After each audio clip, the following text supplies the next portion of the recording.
Never in the history of the world have the merchants of obscenity had available to them the modern facilities for disseminating this filth. Disseminating this filth. The onslaught of the communist masters of deceit. Pinko, Commie, Slutz. Pinko, Commie, Slutz. Pinko, Commie, Slutz. Pinko, Commie, Slutz.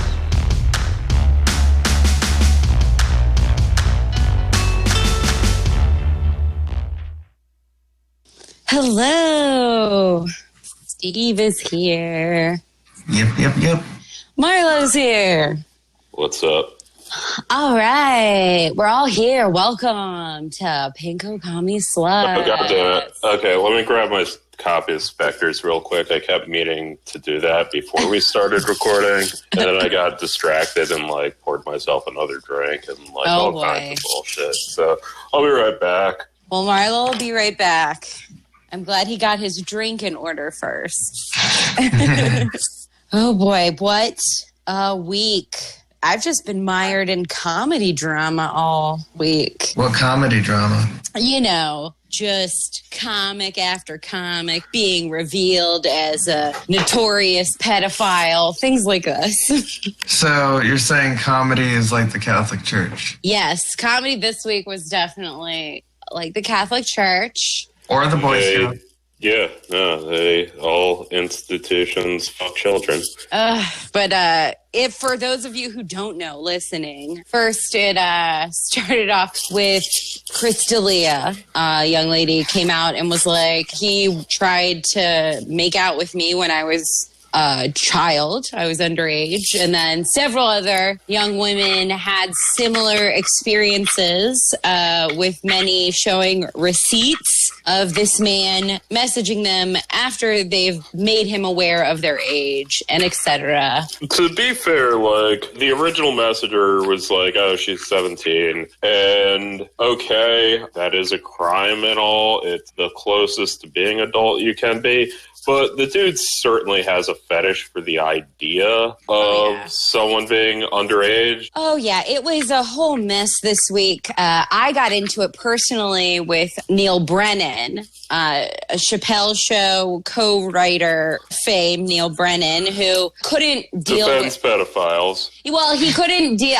Look, I'm going to give him his full due here because he came in very defensive. He initially tweeted this thing like, I'll give a rape charity $1,000 for every accurate accusation against Aaliyah. And then he took it down and he was like, I believe in due process, right? Awesome. So already... No, this is part of Marlo's continuing quest to get sued by someone and become famous because of that. Neil is a pedophile defender. A pedophile defender. A pedophile defender. So I get into it with him in the comment section of my friend's Instagram, as you do. Or I guess he chose, that's where he wanted to mix it up. That was the chosen ground of battle amongst comedians is your friend's Instagram comment section. Yes. And basically he was like, he essentially told me he didn't feel like it was appropriate to use the word pedophile until a trial or charges had been filed. And cool. I explained to him that what he was witnessing was the girls themselves coming forward and other people believing them. That's what happened. There was no grand conspiracy.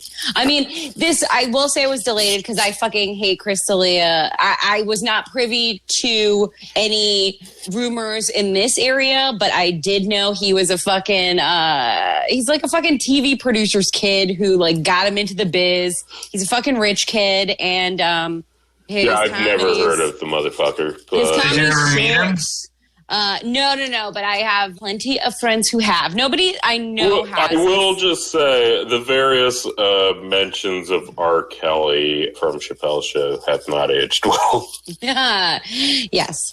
So eventually enough people come out where Neil Brennan, he doesn't directly apologize. He does say that it's the worst thing you could call a person is a pedophile. So that's why he's so serious about not using the word. But also, this is why I even jumped in there with this motherfucker. He tried to use his proximity to black people to defend this fucking creep. He was canceled by Dave Chappelle before canceling was a thing. So he basically was like, I just know too many people, parentheses, of color who've been falsely accused and ground through the system. Yeah, that's what we call the Patrice O'Neill defense.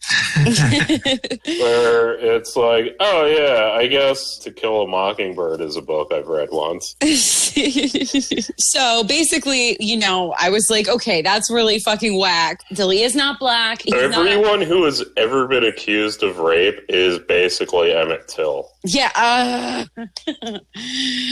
Oh, gosh. Anyway, it was silly. In that he was like, a trial should take place. It's the worst thing you can call a person. And I was like... So we get like a lower level court where it doesn't actually give criminal charges, but it allows us to call a person a pedophile. Yeah, I think like, that's just all it has the power to do is we writ large as society in discussing this can call this dude a pedophile. At least he didn't go with the hebophilia. Well, we tried to troll him there. That is definite lower right shit. We were trying to troll him there. He did not take the bait. But then I did say, well, if it is the worst because he's old and he's not online enough to understand. He's not online enough. But I told him, well, if it's the worst thing you can call a person, it's pretty weird that his friend didn't seem to give a shit about doing things that might give this impression. And maybe you should take the energy to your friend. And Neil was like, fair. And then he deleted the comments for the most part. And then he posted on his Twitter that he was the wrongest motherfucker alive.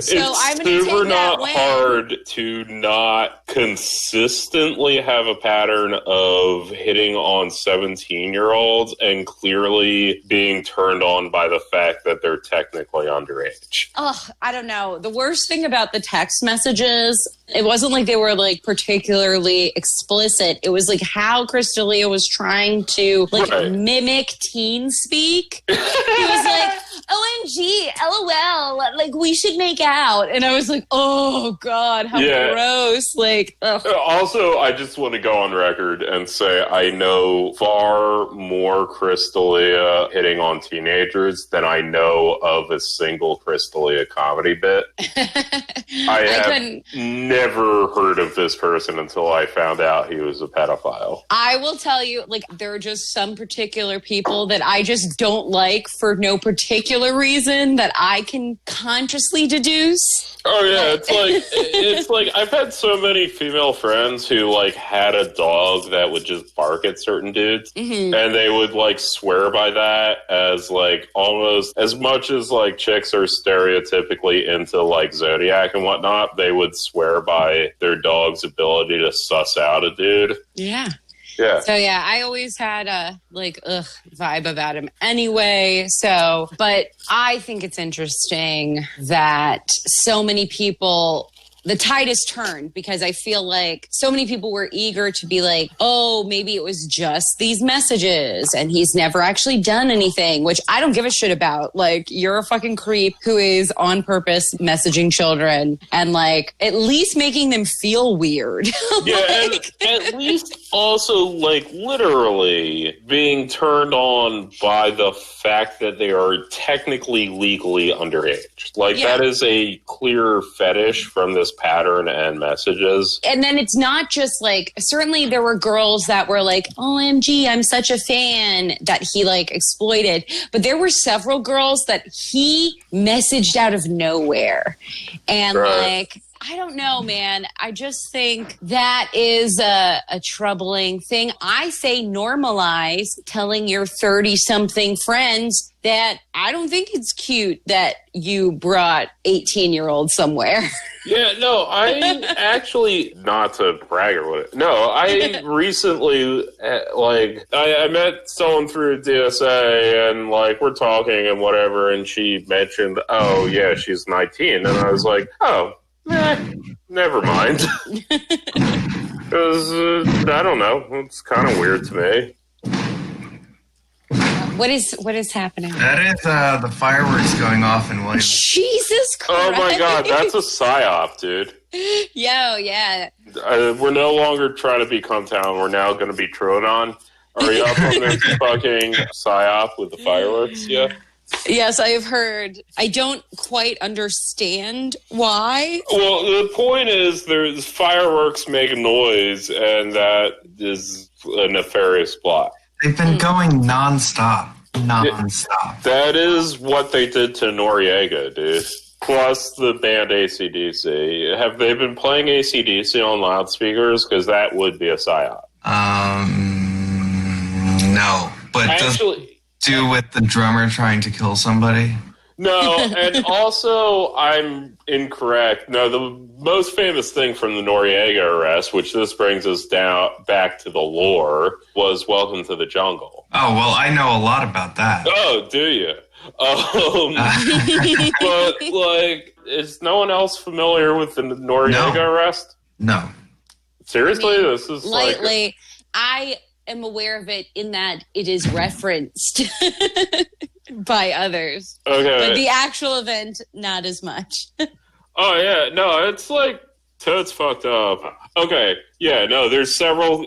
I thought I was correct, but I also thought that I just thought because of the Van Halen song and then Welcome to the Jungle and blah, blah, blah. I was just thinking, oh, Panama, obviously. But no, it was totally Panama. Anyway, famously, the motherfucker, U.S. supported individual who absolutely got fucked over by the U.S. Yeah, he was charged in a Miami court or a Florida court. I don't know if it was in Miami, with drug trafficking, which he was running drugs for the CIA. He 100% was drug trafficking for the CIA. But so the good drug trafficking. Yeah, but the only drug trafficking. We changed our mind about it, so then we decided to arrest him. He took refuge in the Vatican embassy, which is a whole big to-do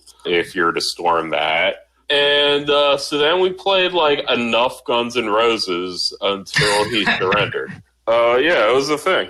I did know the part about playing a lot of Guns N' Roses. Yeah. There's no Guns N' Roses, but we rode by them and they're just shooting in the middle of South 4th Street. Well, I did also it is almost 4th of July. Yeah, I did the video. This has been going on for 2 weeks. Yeah, before then was a revolution, and now it's almost 4th of July. So, events run into each other. If Purim happened to fall on this week, you'd also have some Purim fireworks. Well, I did the video of the, I assume, teens having a Roman candle fight, and someone posting it it's like the Middle East. No, it's not. I do not want to support Roman candle fights. They are dangerous. I'm for them, and I'm also for sparkler fights. Well, yeah, I'm just burn some magnesium and shove it into your friend's fucking chest. Yeah, I just want to emphasize I am trash. Before the snowflakes took over. I am trash. I have been privy to a Roman candle fight in my life.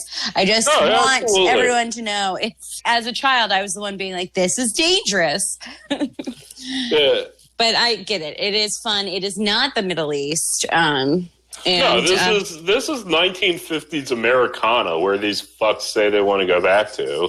Well, part of that is your friend doesn't have 10 fingers because cherry bombs are legal. So, deal with that shit, yeah? Cherry bombs. What a cute name, Yeah. Cherry bomb! Adorable. over where I'm at, it hasn't been nonstop fireworks, but there's been some. Yeah, and where I'm in, it's basically leave it to Beaverville, and this shit sucks ass. Well, at least you weren't defending your pedophile friends like some people were this week.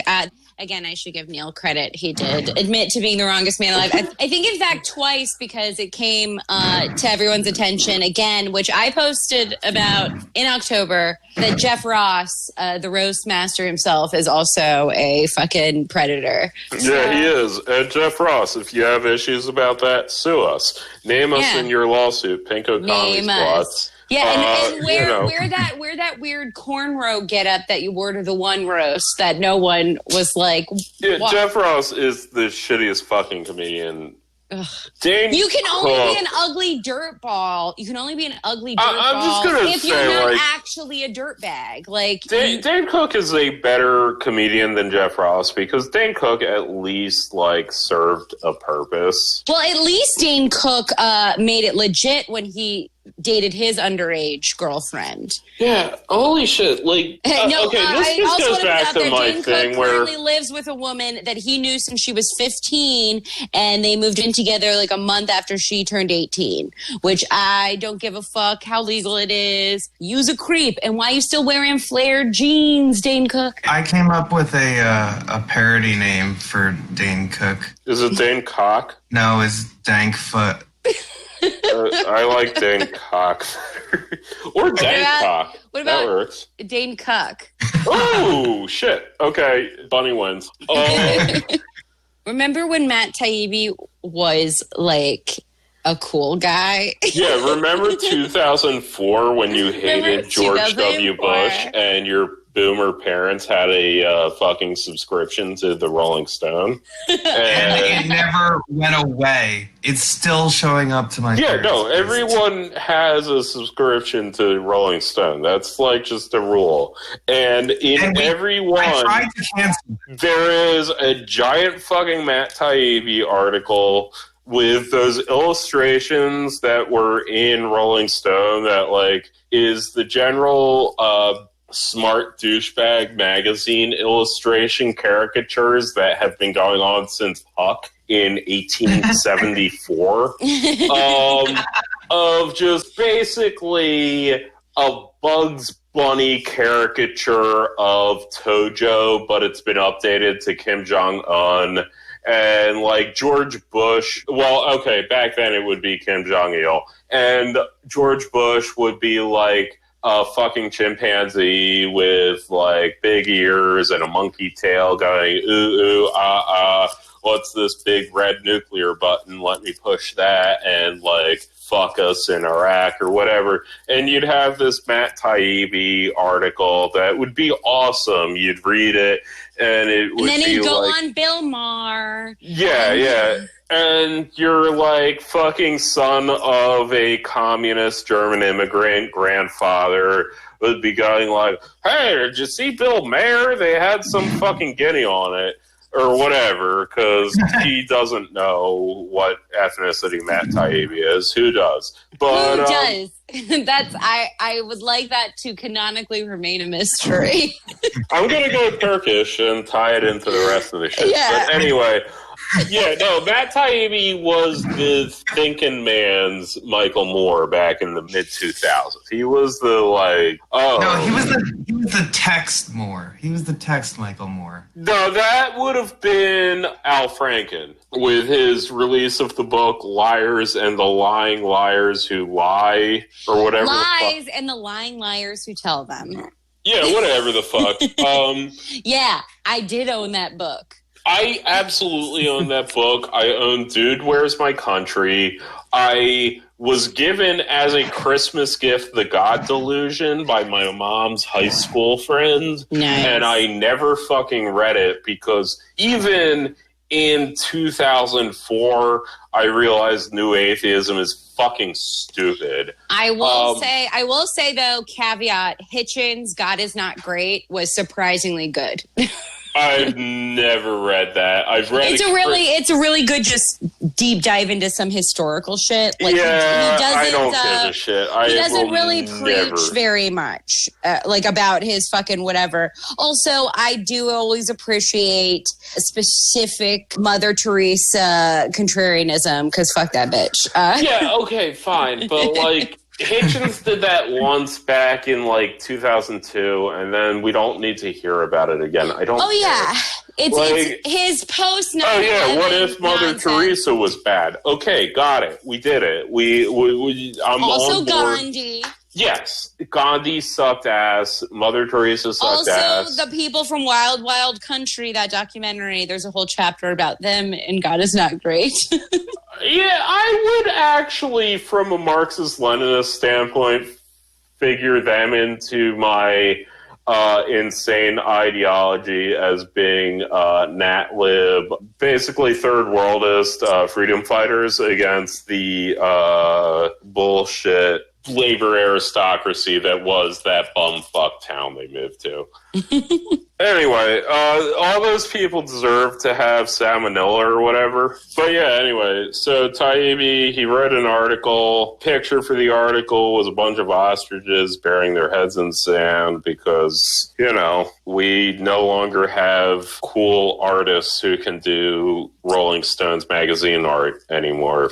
He's not in Rolling Stones. Yeah, I know, and I blame him for that. 'Cause at least then he had access to good Puckian cartoon. Well, why did he quit? Like, I don't know. I mean, well, journalist. That's reasonable if you're a journalist of that stature and you got there through Rolling Stone, but you've outgrown Rolling Stone. Like, yeah, 100%, you should not write for Rolling Stone. Not blaming a man for quitting Rolling Stone. I mean, certainly. Hey, did you know that... Oh, fuck, now I forget his goddamn name. The dude in the fucking schoolboy outfit who, like, played for AC/DC. Angus Young? Yeah. Did you know he was number 76 on Rolling Stone's 2008 Greatest 100 Guitarists of All Time? Oh, that's because he deserved it. Well, that's because, like, seriously, why the fuck would you continue to write for Rolling Stone? He can play while he's on the ground spinning in a circle. He can play despite having Alzheimer's and not remembering what notes are. So I just have one. Whatever, I don't care. Because of who can remember more than one person from, or even one person from the band AC/DC? Ooh, I can remember. Taibbi. Yeah, anyway, that brings us back to this the band bullshit. AC/DC. They just exist as a collective. But also the drummer tried to kill somebody. A member of the iconic band AC/DC facing serious charges this morning, accused of trying to hire a hitman to kill two people. Yeah, let's keep like, they're Australian. I get it. Like, they all have mental illnesses, and they're all Australian? felons. Yeah, AC/DC is Australian as fuck, and that so it's more like IC/DC. Yeah, sure, whatever. They're all prisoners. Yeah, like they're all prisoners. They're just a white trash band from the white trashiest country ever. That's true. And we're never getting to this fucking Taibbi article. Look, Taibbi, what did he write an article about? He wrote an article where he said the left is losing its mind, and I had a very smart critique of this shit. Get ready, guys. It's very smart. I don't know. Okay, so basically my critique is very law school and very, like, twofold, where basically, his entire epistemology for his argument is wrong. And also, even if you were to assume his epistemological fucking assumptions for this article, he's also incoherent. That's so true. Yeah, I mean, okay, so basically twofold. One, the general idea behind the article is he's very angry that Li Fang had mean things said about him. Also someone whose race I don't know. Yeah, I don't know.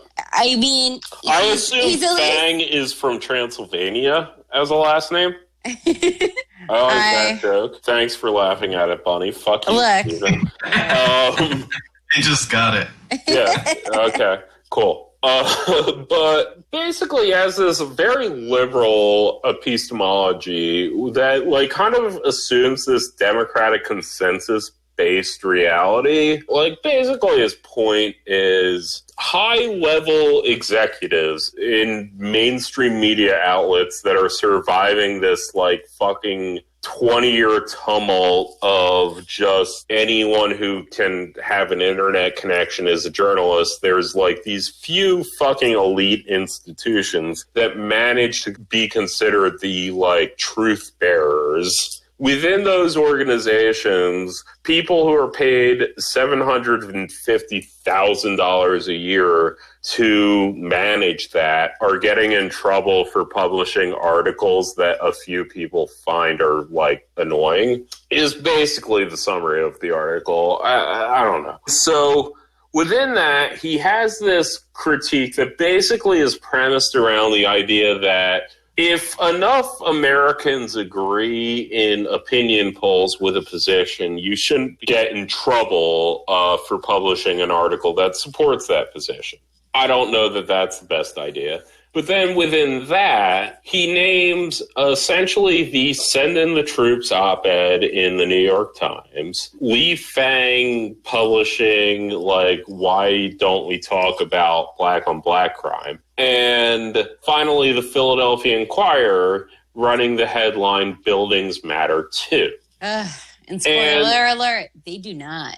Yeah, so breaking this down. Number one, I think there's a reasonable critique to have with the idea that if enough Americans agree with a thing, that should be the truth that we agree on. I guess, yeah. I get what he's trying to say, I think, if we're being generous. I mean, he doesn't say that, but it's kind of implied. It comes up multiple times in the article of this is a position that was polled at 85% support, and an editor should get in trouble for publishing an article that has 85% support is ridiculous. This actually especially comes up with one of the episodes he mentions in the article, which was a few weeks ago, the Minneapolis mayor came to talk to the protest. And basically the Minneapolis mayor got Cersei Lannistered, as they say. The protesters said, they cut her hair. Fuck you, shame, shame, shame. I don't think they ever cut Cersei Lannister's hair. It would have been appropriate for what they were trying to communicate, but also those writers are dumb. But anyway, he got angry about that because the point of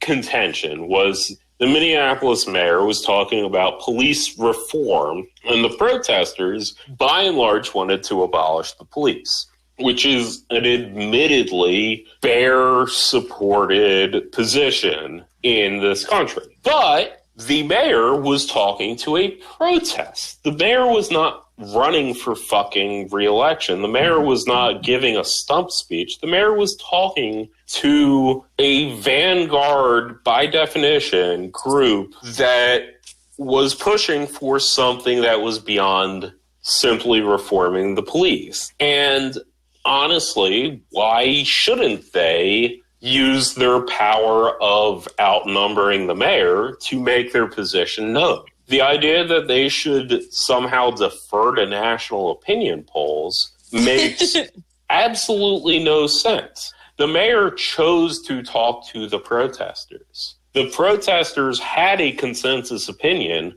within the protest. It might have deviated from national opinion polls because they were a group of protesters that the mayor chose to talk to. The mayor gave out a position. The protesters didn't like that position, and they made that known. What the fuck is the problem with that? The problem is that people are very scared without their Office of Friendlies. And it just lights me up when people clutch their pearls at something in particular. Even if I wasn't already in support of abolishing the police, the very fact that it scares the shit out of people, especially people who've never really interacted with police, just makes me like it, even if I didn't have a very good reason for supporting their abolishment.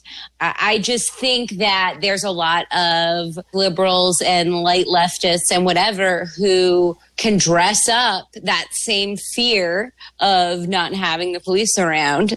And I just feel like Taibbi's a little bit falling into that. You know, all it takes for a fucking journalist is to talk to one so-called, quote-unquote, good cop, and they feel like they've heard the real fucking story about the real guys who are the real good guys, you know? That was basically the Li Fang point, was that Li Fang talked to one black protester who said, why don't we talk about black on black crime, and then reposted that interview or that line in the interview, and it got, you know, him being called a racist. Well, because if you're a fucking person who's working right now, you should know that that's a well-known fucking dog whistle. It doesn't matter that a person of color has internalized this argument and is spitting it back out.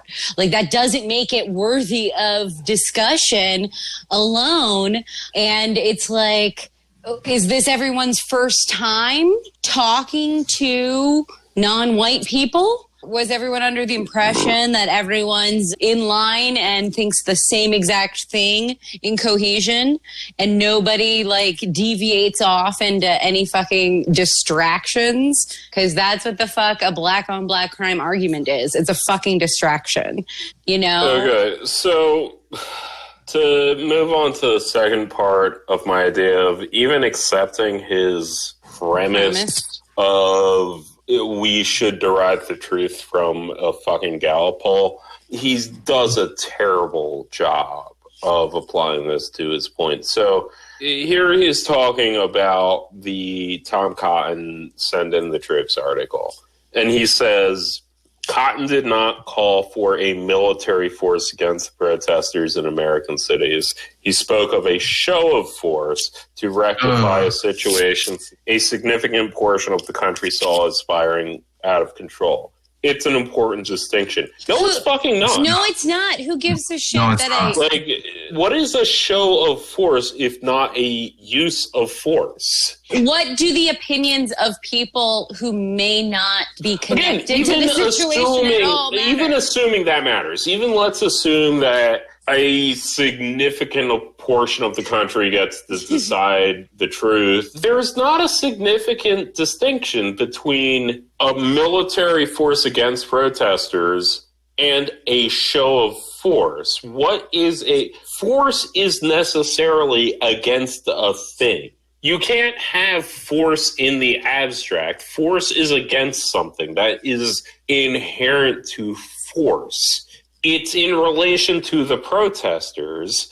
It is a show of force, meaning a use of force against the protesters. That is literally what that means. Maybe he meant show of fierce because it's like Pride Month. And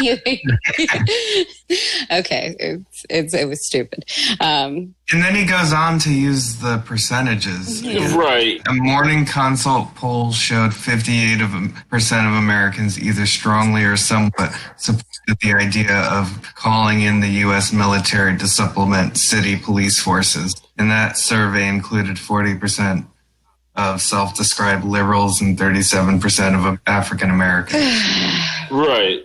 Who gives a shit? Well, his point is that the outrage over the publication of this article was disproportionate. Was disproportionate to the amount of people that saw the validity in the argument, therefore validating the publication. Except the article was in fact calling for the use of the military against the protests. And people found that terrible when it was actually spelled out. So that should also be a reaction to the article. It wasn't just random Twitter mobs. It was, in fact, people who also worked at the Times who said this article should not have been run.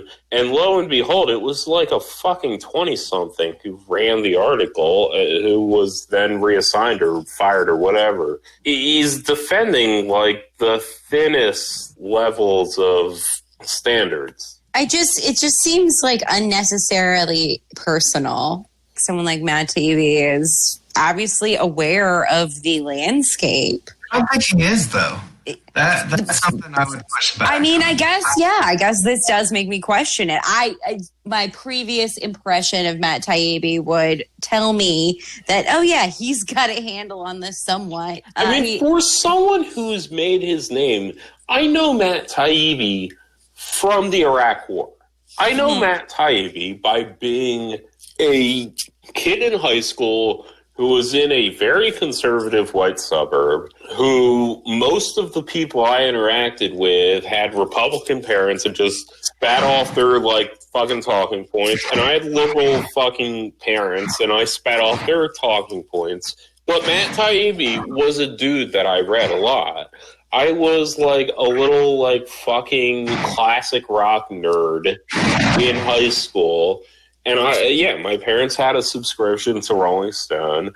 And Matt Taibbi's whole thing was about the use of American military force, about the way that we can couch brutal violence by the U.S. military in fun and safe language that will get broad support.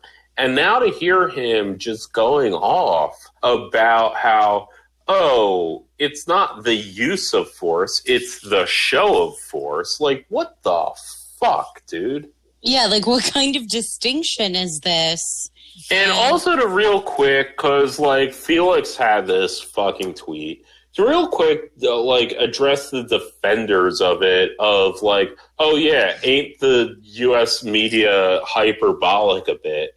Jon Stewart made that fucking point. Everyone's made that fucking point. Yeah, news runs on a news cycle. If you want a description of that, listen to fucking Citations Needed. You don't need to read this fucking bullshit, hastily written piece by Matt Taibbi crying because some douchebag who was making $750,000 writing for the New York Times lost his fucking job, or Vox, or the Philly Inquirer, or whatever. Yeah, the news media runs on a cycle. It's hyperbolic. It cares more about selling whatever it needs to sell than it cares about disseminating the truth. I know. I read Noam Chomsky when I was in fucking junior high. Like, whatever legitimate point he's made has been made better before this fucking article. Well, I think it's something along the lines of pitchforks coming out. The pitchforks coming out, the vampires coming out. Yeah. No, I thought you meant pitchfork media. Oh, I also was like, what the fuck did they do? I was a going to very relate shitty. this to, like, Mike Tracy playing a fucking aeroplane over the sea song back in... Pitchfork did write a shitty profile of Spank Rock, who is going by Naeem now. Yeah, I mean, ironically, really, Matt Taibbi, back in the days where Pitchfork mattered, wrote for the Rolling Stones, which was which was the arch nemesis of Pitchfork. Yeah. Well, they were the dad rock to their hip editorialism, but and never forget that Kanye West's My Twisted Dark Fantasy got like a 10 out of 10. Yeah, as it deserved. That's a great album, and fuck all of you people who disagree. He's talking to me. Yeah, I know I am. Anyway, so this brings us to my personal favorite part of this fucking article, which is the Philly Inquirer part. So the Philly Inquirer ran a article with the headline, Buildings Matter Too, referencing Black Lives Matter. but like applying it to property damage, whereas Black Lives Matter applies to human life. This caused some consternation, and the editor who ran this article was fucking fired. Very expectable, a very expectable outcome. But Taibbi couches this in this idea that the poll cited showed that 73% of Americans described protecting private property as very important, while an additional 16% described it as somewhat important. So he takes the idea that, okay, fine, a vast majority of Americans feel that private property is a thing that's good. He then applies that to, therefore, an editor whose judgment as an editor was to run the headline, Buildings Matter Too, against the context of Black Lives Matter, should not have been fired somehow.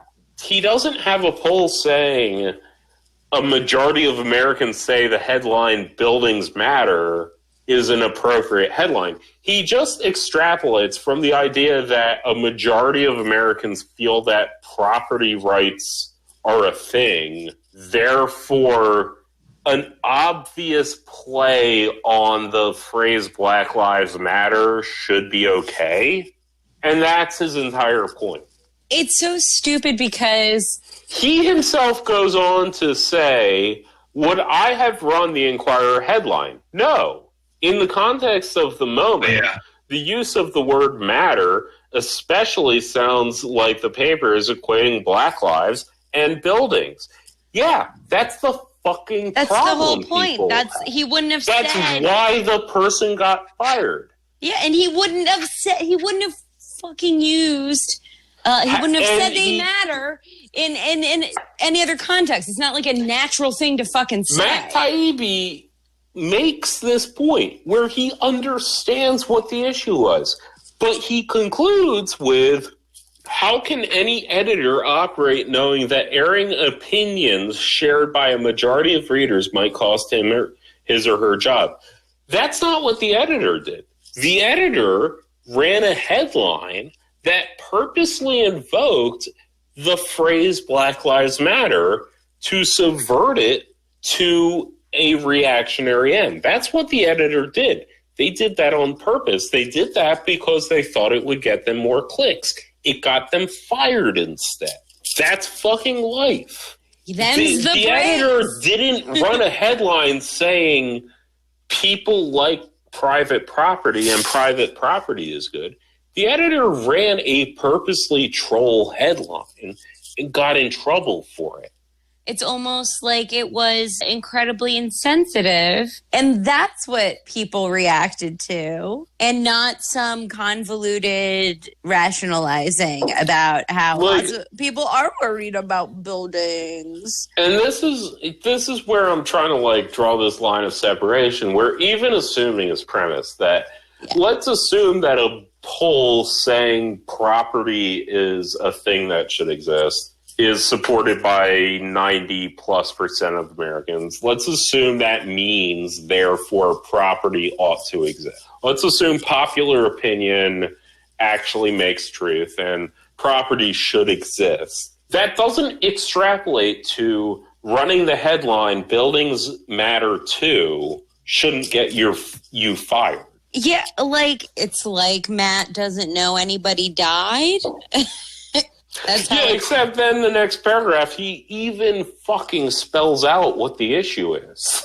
Well, okay, so a lot of this is First Amendment hand-wringing, and he invokes Lee Fang, The Intercept, Glenn Greenwald, and all of these Tom Cotton as kind of this, he says it here, our brave truth tellers make great shows of shaking fists at our parody president, but not one of them will talk honestly about the fear running through their own newsrooms. His premise is based on this, again, pitchfork coming out for people who are brave truth tellers that tell a story that isn't part of a consensus position and offends a couple people, and then, oh my God, people are offended. But simultaneously, he uses his own version of consensus to justify. Exactly, yeah. Yeah, I mean, it's interesting. Because, I mean, I would frankly argue that torches and pitchforks are the democracy of the unheard. I mean, I would personally make that argument that, like... But these are pitchforks that are in, like, his head, is my point. Right, yeah. No, like, because it's like, okay, if 90+% of Americans agree property is good, and then let's further extrapolate from that, therefore property is good, and therefore running the headline "Buildings Lives Matter" should not be a fireable offense for an editor at the Philly Inquirer. Let's assume all those, like, steps are logically consistent for argument's sake. Couldn't that 90+% of people also buy pitchforks? Like, I mean, like, why are you getting in trouble if this is an uncontroversial point you're telling? And if it's a controversial point, then, like, why are you surprised that you're getting in trouble? Well, I think that's exactly the crux of it, is that it kind of reveals that Taibbi is somewhat surprised and flummoxed by the change in the current. Because I do think the last time we had any big protests, riots, etc., the narrative of, oh God, what about the buildings? What about the small businesses? Blah, blah, blah, was a lot stronger. It had a lot more impact with people. And this time it's just like fucking dissipating like sands in the hourglass. All we are is dust in the wind, to quote Will Ferrell. Yeah, yes. To quote Will Ferrell in the movie Old School, which is the only place that exists. I thought it was Anchorman. I'm going to be serious. I forgot that it was Old School. No, Anchorman is when he lung. Yeah. No, I remember my classic rock references for Apatow-esque Will Ferrell movies from the late 2000s. But no, I think you're right, Bunny. He is like baby. He is baby. He is baby. Yeah, I think a lot of little baby, young Gen X and elder millennial liberals have a real sad, like, disappointment that all of their, like, Lisa Simpson-esque kind of trying hard idealism has at this point, Free Tibet is a shadow fucking imperialist, anti-Dangist. It's also CIA. Yeah, it's CIA as fuck. Yeah, Dalai Lama is a CIA I'm going to agent. get that on a necklace. Get over it, Lisa Simpson. Get over it, Lisa.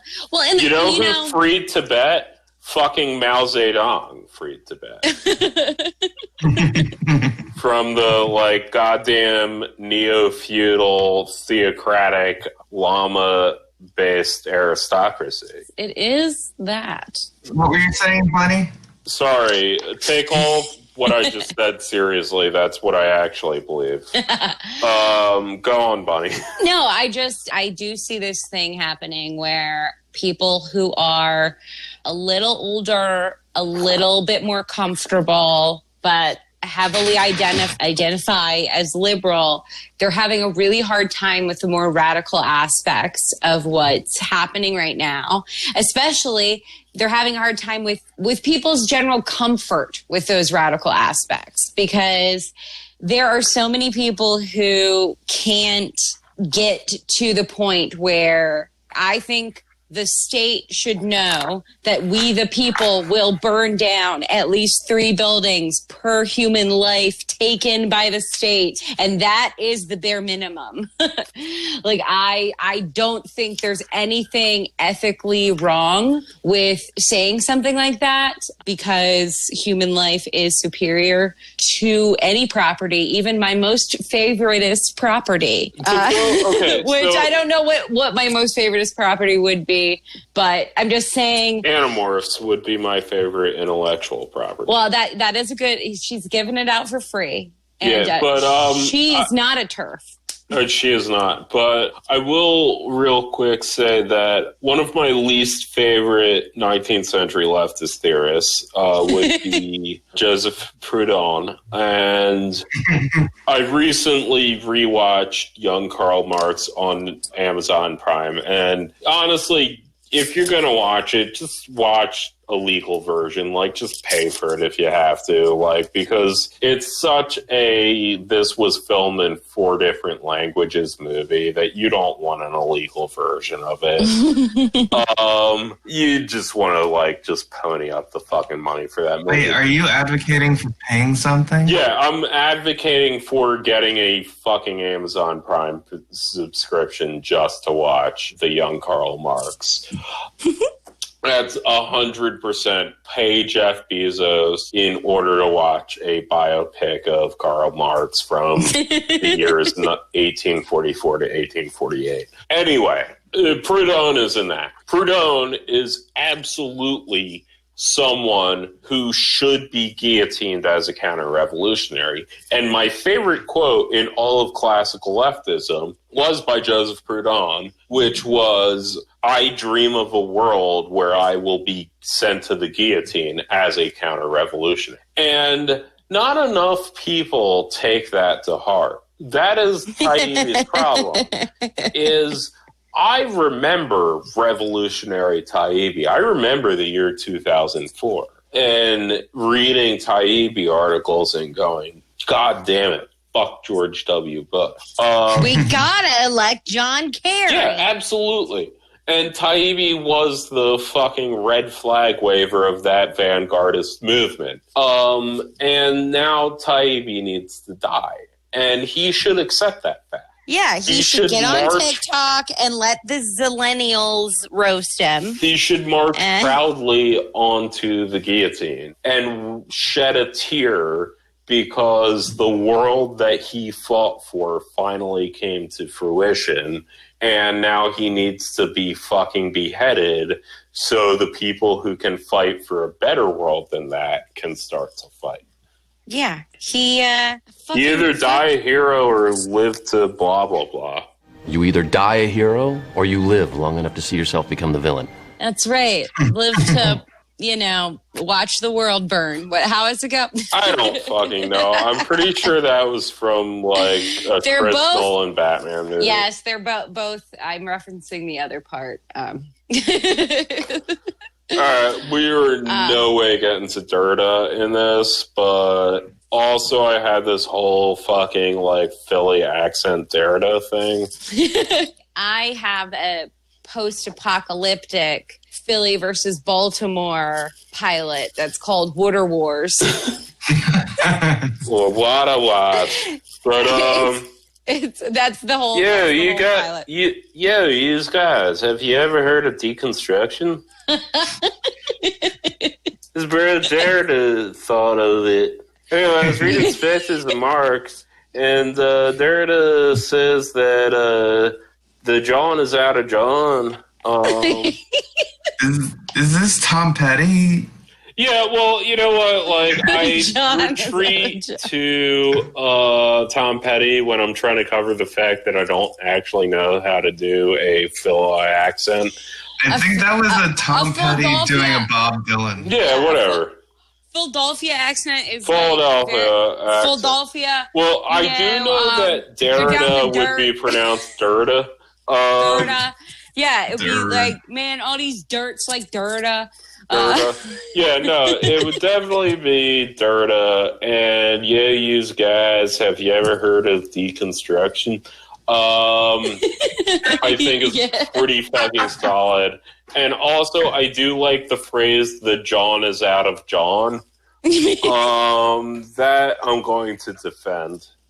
I think that's defensible. The Jawn is out of Jawn. And you won't back down. I will not back down from that. Also, Wildflowers is the best Tom Petty album. If any of our listeners have not sat down and listened to Wildflowers, fuck Full Moon Fever. Fuck that fucking pop bullshit right in the ass. Wildflowers. Wait. Can we get sued by Tom Petty as well? Oh, yeah. No, Tom Petty's estate is suing Republican politicians for playing his shit. Whatever. It doesn't matter. Anyway, listen to Wildflowers. Great fucking album. Wonderful album. Only a Broken Heart. Great fucking song. That's on Wildflowers. Several other songs are on Wildflowers. They're all great songs. They are all great songs. Won't back down. I will not back down from my position that Wildflowers is the greatest Tom Petty album. Oh, man. If I was the album Wildflowers, I would say it's good to be king of the Tom Petty albums. Oh, man, I just watched Robin Hood Men in Tights earlier. Awesome, dude.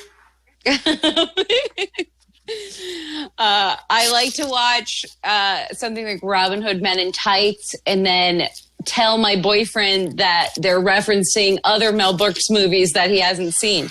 Yeah, isn't your boyfriend like mad young? In this week, let's not aren't you basically Chris D'Elia in your love life? But a chick? Yeah, you're like Christine D'Elia. Yeah. My boyfriend is younger than me.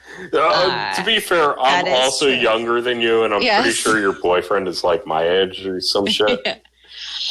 No, my boyfriend is a 90s baby. So slightly younger, but whatever. So, yeah. But this quarantine and everyone getting to take a closer look at all the fucked up shit in the world is ruining a lot of my best jokes. The Anachrony. That's a fucking reference to the Spectres of Marx for all you heads out there. Spectres of Marx. Is that like ghosts? You know, is that like the ghost of Marx? Yeah, it's like the ghost of Marx. He talks about ontology, which Mark Fisher uses. He really introduces that in Ontology and Lost Futures. Anyway, Mark Fisher talks about a bunch of like emo shit from like England in the 90s.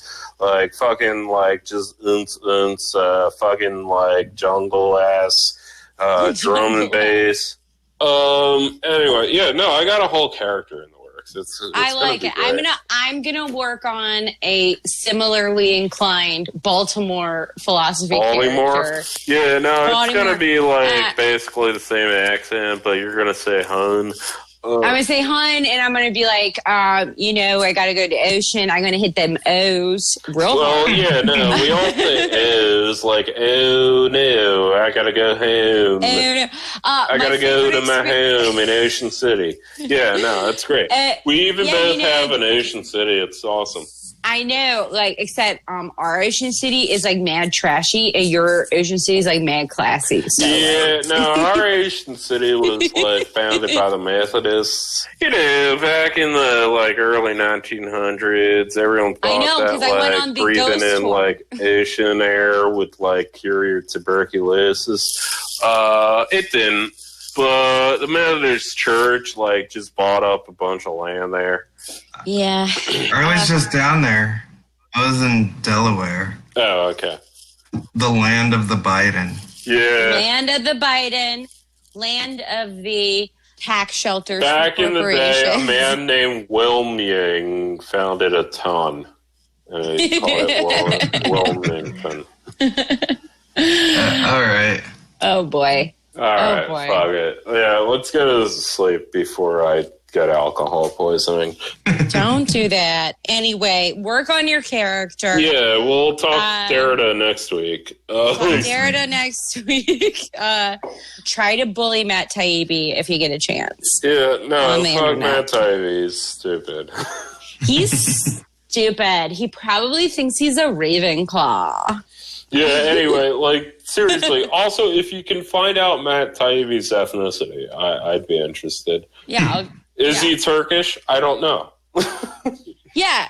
But is he not Turkish? Nobody knows. So Literally, he could be Turkish. But, yeah.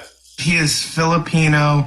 come through with a real ethnicity. Was adopted as a child by a Sicilian American couple. Oh, that sucks. So basically, we're combining Asian, Spanish, as all Filipinos do, and then combined with the Sicilians.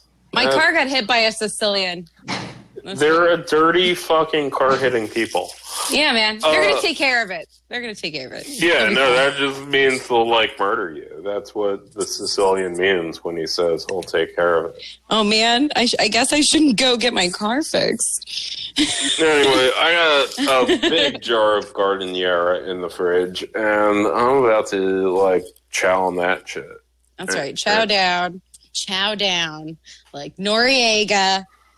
Welcome to the sweet paradise city, child of mine. Wait, can you just drink Night Train? November rain.